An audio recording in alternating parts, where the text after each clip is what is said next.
Hi guys! So, I promised to do this video a long time ago, and I'm finally getting around to it. Let's do a deep dive on Planet Narnia.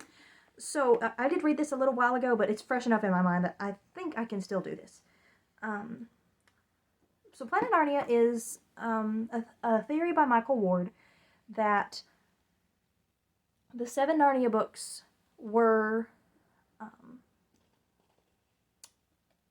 inspired by the medieval imagery that's associated with the planets and like their symbolic meanings.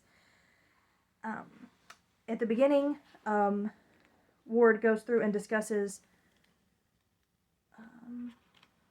why he thinks that this is even a thing, because there are a lot of people who look at the Chronicles of Narnia and see a very disjointed, messy series. I mean, if you compare them to Lord of the Rings, there's no denying that Narnia is kind of messy. So the question is, why? Is there really a secret connection? Is there a secret connection? People have been searching for this apparently for ages and suggesting different theories, but none of them really, like, they all kind of have failing points. So Ward finally, Ward first makes an argument, I guess I should start with that, makes an argument for this secrecy, which, despite Lewis being a very open and sharing person, there are a lot of things that he apparently also did not tell. Like, he did not tell lots of people about his marriage to Joy, especially Tolkien, I believe, because she was a divorcee, and Tolkien, being Catholic, did not approve of divorce. I don't want to get into that, my thoughts on that, but, anyways, let's see. I'm just flipping through the book just to make sure I'm remembering everything for this part. So he does argue for Lewis's belief in the hidden element in stories. Oh, by the way, massive spoilers for this book, and also, like, I'm gonna be indirectly spoiling the Narnia Code, the smaller book that gives these ideas. Basically, my final thought will be, I definitely highly recommend reading one of these. I would probably encourage you reading the Narnia Code first, and then if you are really interested in diving into Planet Narnia, you can. I would also like to note, though, that there is definitely some imagery that I would say is inappropriate that is discussed in this book, so just tread with caution.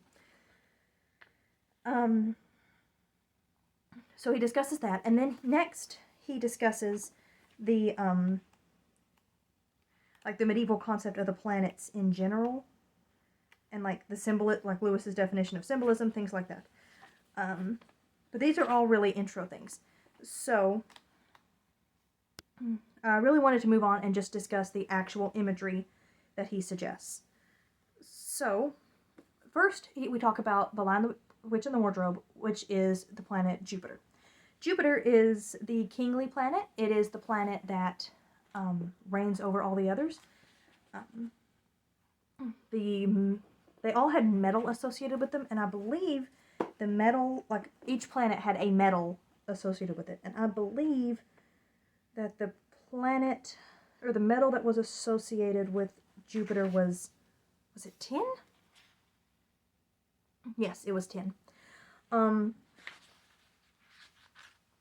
But anyways, he goes through and he does talk about, like Jupiter in Lewis's scholarship, Jupiter in Lewis's, or in Lewis's poetry? Pretty sure he talks about it in poetry somewhere. And then, so Jupiter in Lewis's scholarship, Jupiter in Lewis's space trilogy, and then Jupiter in Lewis's poetry. I don't want to talk about all of those, because he finally gets to Narnia at the end. I'm just going to focus on Narnia because that's the one most people are familiar with. If you are interested in those other things, you're probably going to be the kind of person who wants to read this book. So, I am going to just focus on Narnia. So, Ward argues that Jupiter is the planet that is represented in The Lion, the Witch, and the Wardrobe. First of all, because of, as Lewis wrote in his poem about Lewis wrote a poem about these planets, like these conceptions of the planets.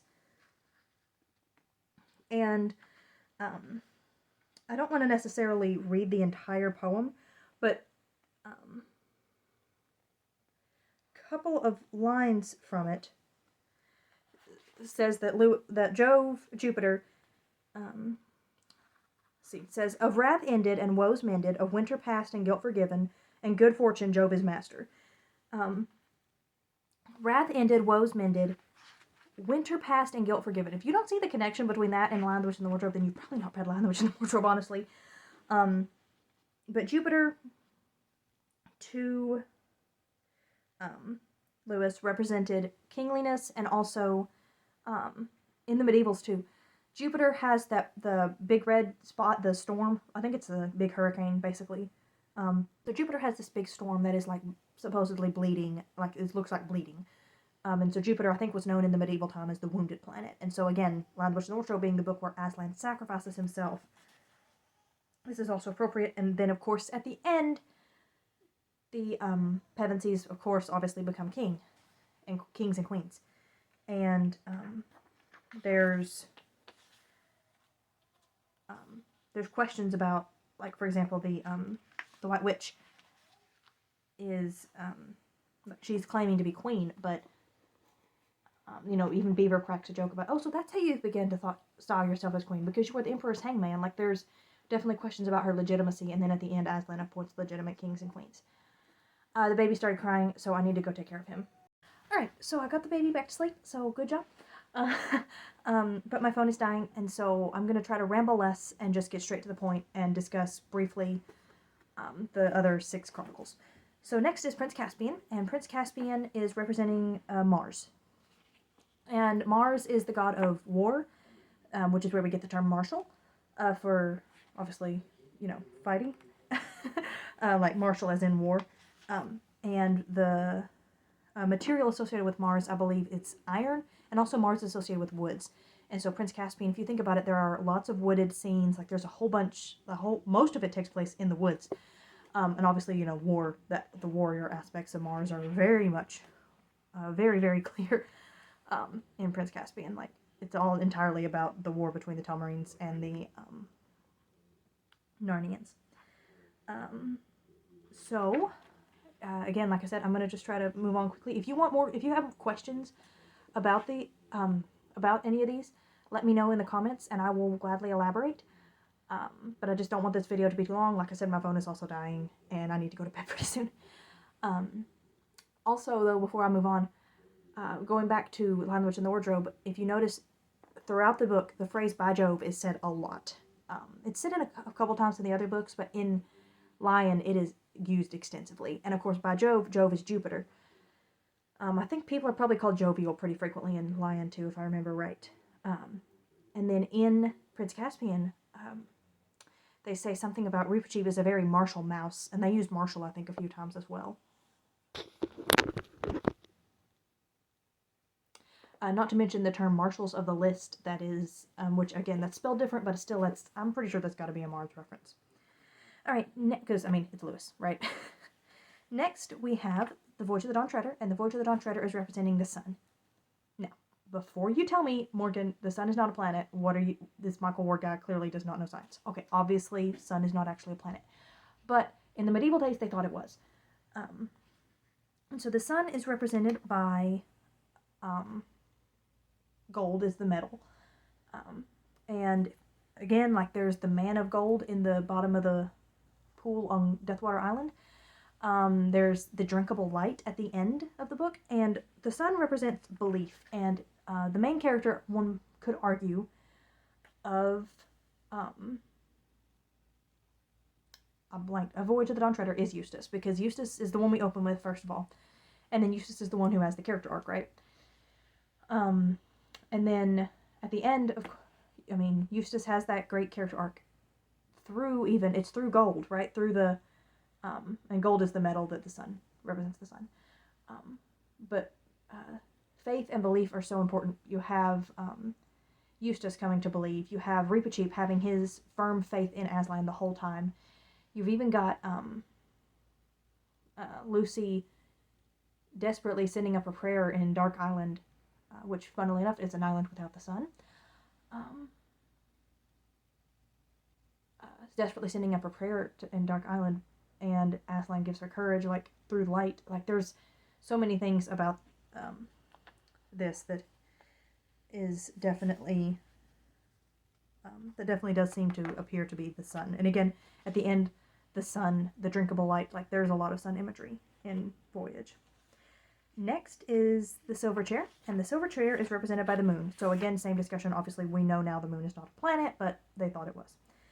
So the silver chair is the moon, and the moon is represented by silver and water. Water is a really big component in that because of the tides and things. And as you notice, the silver chair has a lot of mentions of being wet, and you're wet, and they're wet, and they're wet, and they're so wet that they don't mind getting any wetter. And they sail across the world sea, and it's snowing, and it's cold, and it's wet, and it's wet. I think it even opens. It was a wet day in April, and Jill was crying behind the gymnasium. Like I think it mentions it being very wet even at the very beginning. The silver chair, like silver in and of itself, and then of course the moon is tied to. It's associated with lunacy, insanity. Again, lunacy being a connection to lunar, to the moon.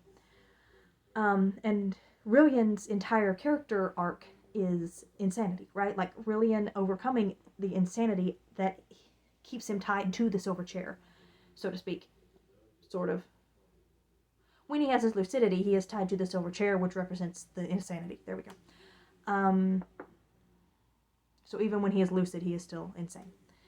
A lunatic. I think he's one of the kids even thinks that he is a lunatic. I'm not positive about that, but I'm pretty sure that happens. Then, of course, the very end is the White Witch not the White Witch, the Lady of the Green Kirtle trying to gaslight them, so to speak, into believing in this lunacy of there is no sun, there is no moon, there is no Aslan. There is no... I feel like there's something else that she tries to convince them isn't real. Anyway, and of course her entire plan is the lunacy of Rillian ruling his own kingdom, but doing it as really her slave. So then they emerge, and Jill immediately gets a snowball to the face. So yeah, there is a lot of lunar imagery through Silverchair. Once you know what to look for, I feel like these are so obvious that it's kind of surprising that it took so long for anyone to come up with this theory. And then of course there's lots of tears throughout. It opens with Jill crying. It ends with them all crying about Caspian. Yeah. Next is the horse and his boy, and the horse and his boy is connected to Mercury. Mercury's element is Quicksilver or Mercury. Duh. Mercury's element is Mercury. Wow, obviously. Mercury is known as the messenger of the gods because he is fast and quick, and travel is associated with Mercury. And as I'm saying these things, I'm hoping you're thinking about the silver chair, or about, not the silver chair, the horse and his boy, and seeing how, travel, being quick. The sand is even called like Quicksilver in Horse and His Boy, at least once. They are always constantly rushing, trying to get somewhere quickly. The travel is so desperately important, and they're trying to outrun Rabbitash and his army for a good chunk of the book. And, well, trying to outrun also Ahashta, is that his name? Breeze, Master, I think it's Ahashta is his name. And Erebus is trying to outrun her father and his men as they're looking for her, and and Radin. Ahashta is the one who's going to marry Erebus. Ahashta's going to marry Erebus. My phone did indeed die in the middle of recording that last clip. So I had to let it charge, obviously. So this is several days later. I am finally coming back to finish this video, hopefully. Baby's asleep in the other room, and as soon as he wakes up, we gotta go. So we'll see if I actually get to finish it. But anyway, so Horse and His Boy is Mercury. I think I covered that well enough. So moving on to Magician's Nephew. Magician's Nephew is Venus. And Venus it's obviously the planet of love, but, Venus is associated with love, obviously, like you would think, but also with creation. And with me saying that, I hope you now can realize, oh, right, that's where this comes from. because of course Magician's Nephew is all about creation. The creation of Narnia. Venus is also associated with humor, I believe he says. And, you know, there's a whole thing about the first joke. And Venus also has apples as one of her symbols or whatever. And, you know, there's the silver apple that he goes to get, Diggory goes to get. Even with the love theme, like in Magician's Nephew, when Aslan wakes up, creates living or talking animals and living trees and waters and stuff, he says, Narnia, Narnia, Narnia, awake, love. Like, that's one of his commands, is to love. And of course Diggory is doing everything for the love of his mom. I believe he also says that Venus is associated with like growing crops and stuff, which not only, of course, makes sense with the creation of Narnia, but also with the cabbie. He sings a song about crops being all safely gathered in, which, you know, they make the comment of, that doesn't really make sense.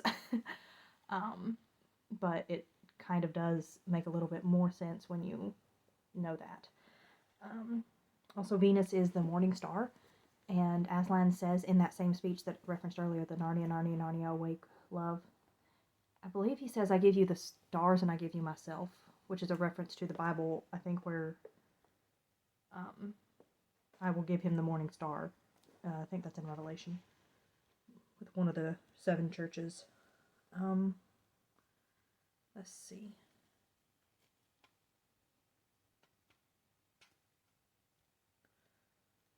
Alright, so yeah, that's Venus for Magician's Nephew. And then finally we have the last battle, and the last battle is Saturn. That's the only planet left, so Saturn.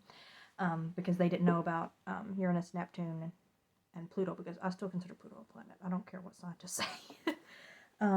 So Saturn is for the last battle. And Saturn is the god of...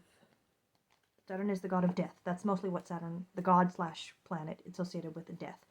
The reason I said God for this one, I think I said God for the other ones, is, of course, these are based on the Roman gods that the planets are all named for. Like, every planet but Earth is named for a Roman god or goddess. So that would be what why I'm getting those sort of, like, using those interchangeably. See, death, obviously, do I need to tell you why the last battle is associated with the planet of death? I don't really think I do. I think if you've read that and you read the ending, you know what I'm talking about.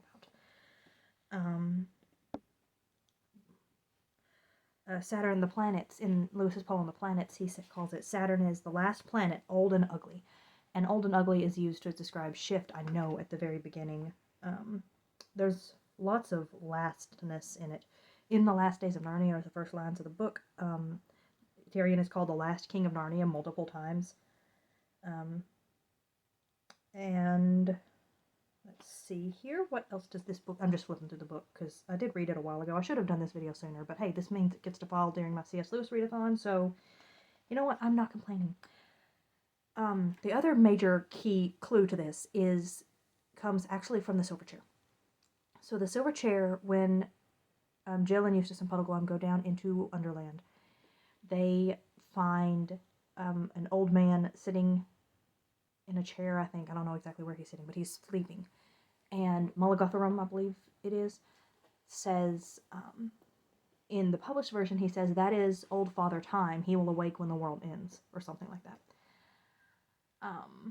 But in the original version, like in the draft, he actually said, that is the god Saturn, he will awake when the world ends.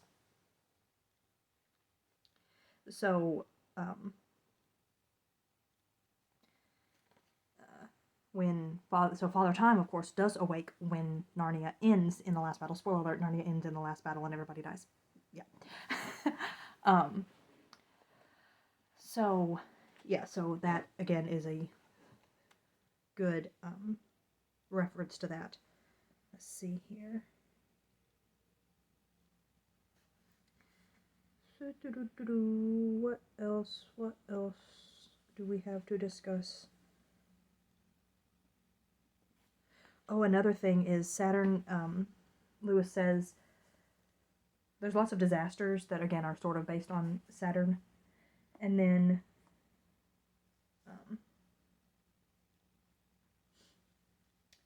Fair language leaves us is another thing he says about Saturn and the planets, and so Ginger, of course, goes back to being a dumb beast and unable to speak.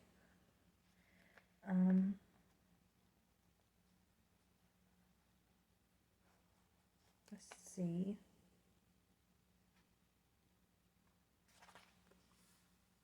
Yeah, so there's just lots of death, lots of coldness as well. Like, puzzle is very cold. Everything is cold. Like, there's just all these colds, and also lots of talk of astronomy from Runewood, especially like the stars never lie, all that. Because Dante associates, this book says Dante associates star lore with Saturn. Let's see, and of course the stars all fall down from the sky. And let me look here.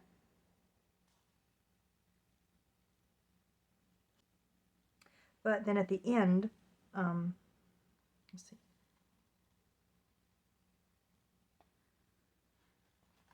Then at the end, he argues that the influence actually shifts from Saturn back to Jupiter from Lion, Loach, and the Wardrobe. For example, Lucy says, "Have you noticed that one can't feel afraid, even if one wants to? Try it." "By Jove, neither one can," said Eustace, after he had tried. So there's even a "by Jove" thrown in there, sort of to signal that we're back to joviality again. Let's see here. So, yes. So in summary, this is a good summary sentence that I found in this book. So this is a direct quote. This theological disposition is worked out in each of the chronicles as the children, who by the common grace of nature are already part of a planetary world, become more so by special grace as they follow the planetary deities leading. Thus, in the Lion, they become monarchs under sovereign Jove. In Prince Caspian, they harden under strong Mars. In the Dawn Treader, they drink light under searching Sol. In the Silver Chair, they learn obedience under subordinate Luna. In the Horse and His Boy, they come to love poetry under eloquent Mercury. Poetry is also a big part of Horse and His Boy. I don't think I mentioned that, but Mercury is also the god of words, and poetry, with the Calormans, they have all these verses and stuff, and then even the Narnians also have little pithy statements. In Magician's Nephew, they gain life-giving fruit under fertile Venus, and in the last battle, they suffer and die under chilling Saturn. So, that is my summary of Planet Narnia. I really enjoyed this book. Like I said, there are some... The baby's awake, so I need to really talk fast. There are some, imagery that he's discussed that I don't necessarily like being talked about, so just be forewarned of that. Let me know if you have any other questions about this stuff that I did not cover, and I will see y'all next time. Bye.